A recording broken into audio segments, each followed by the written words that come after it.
When I was a kid, the disaster we worried about most was a nuclear war. That's why we had a barrel like this down in our basement, filled with cans of food and water. When the nuclear attack came, we were supposed to go downstairs, hunker down, and eat out of that barrel. Today, the greatest risk of global catastrophe doesn't look like this.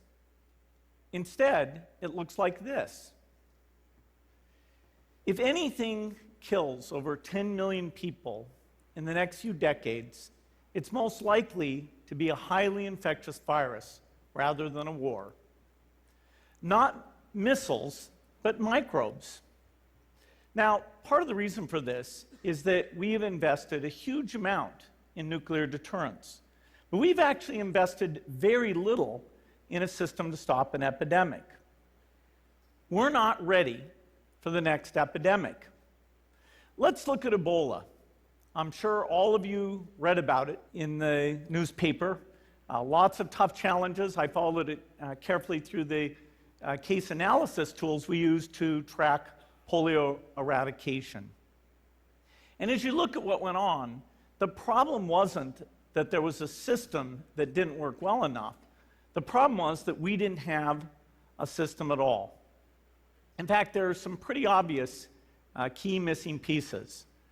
We didn't have a group of epidemiologists ready to go who would have gone, seen what the disease was, see how far it had spread. The case reports came in on paper. It was very delayed before they were put online, and they were extremely inaccurate. We didn't have a medical team ready to go. We didn't have a way of preparing people. Now, Médecins Sans Frontières did a great job orchestrating volunteers, but even so, we were far slower than we should have been getting the thousands of workers into these countries. And a large epidemic would require us to have hundreds of thousands of workers.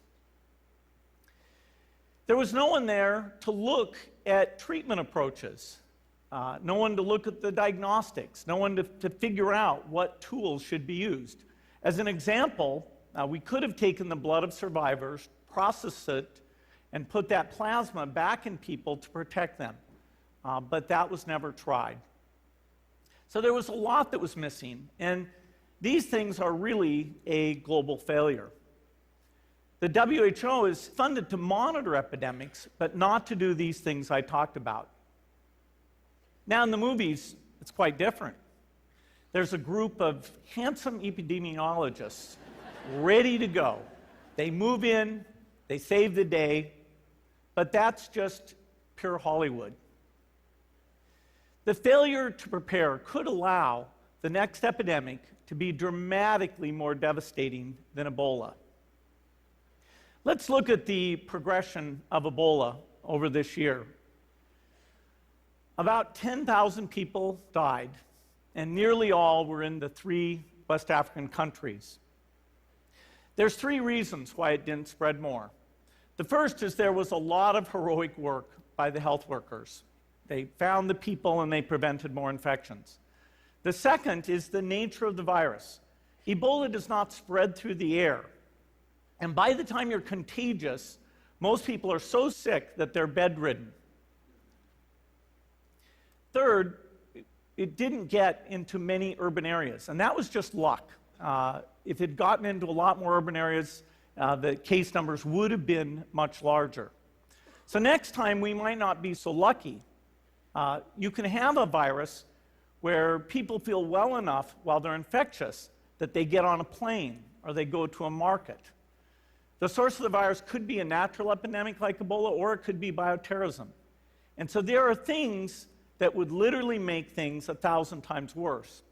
In fact, let's look at a model of a virus spread through the air like the Spanish flu back in 1918. So here's what would happen. It would spread throughout the world very, very quickly. And you can see there's over 30 million people die from that epidemic. So this is a serious problem. We should be concerned. But in fact, we can build a really good response system. We have the benefits of all the science and technology that we talk about here. We've got cell phones to get information from the public and get information out to them. We have satellite maps where we can see where people are and where they're moving. We have advances in biology that should dramatically change the turnaround time to look at a pathogen and be able to make drugs and vaccines that fit for that pathogen. So we can have tools, but those tools need to be put into an overall global health system, and we need preparedness. The best lessons, I think, on how to get prepared are, again, what we do for war. For soldiers, we have full-time waiting to go. We have reserves that can scale us up to large numbers. NATO has a mobile unit that can deploy very rapidly. NATO does a lot of war games to check, are people well-trained? Do they understand about fuel and logistics and the same radio frequencies? So they are absolutely ready to go. So those are the kinds of things we need to deal with an epidemic. What are the key pieces? First is we need strong health systems in poor countries. That's where mothers can give birth safely, kids can get all their vaccines, but also where we'll see the outbreak very early on. We need a medical reserve corps, lots of people who've got the training and background who are ready to go with the expertise. And then we need to pair those medical people with the military, taking advantage of the military's ability to move fast, do logistics, and secure areas. We need to do simulations, germ games, not war games, so that we see where the holes are. The last time a germ game was done in the United States was back in 2001, and it didn't go so well. So far, the score is germs 1, people 0. Finally, we need lots of advanced R&D in areas of vaccines and diagnostics. There are some big breakthroughs, like adeno-associated virus, that could work very, very quickly. Now, I don't have an exact budget for what this would cost, but I'm quite sure it's very modest compared to the potential harm. The World Bank estimates that if we have a worldwide flu epidemic, global wealth will go down by over $3 trillion, and we'd have millions and millions of deaths. These investments offer significant benefits beyond just being ready for the epidemic.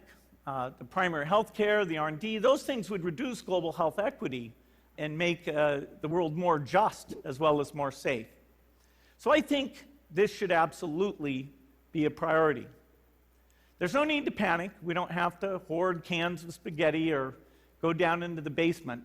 But we need to get going because time is not on our side. In fact, if there's one positive thing that can come out of the Ebola epidemic, it's that it can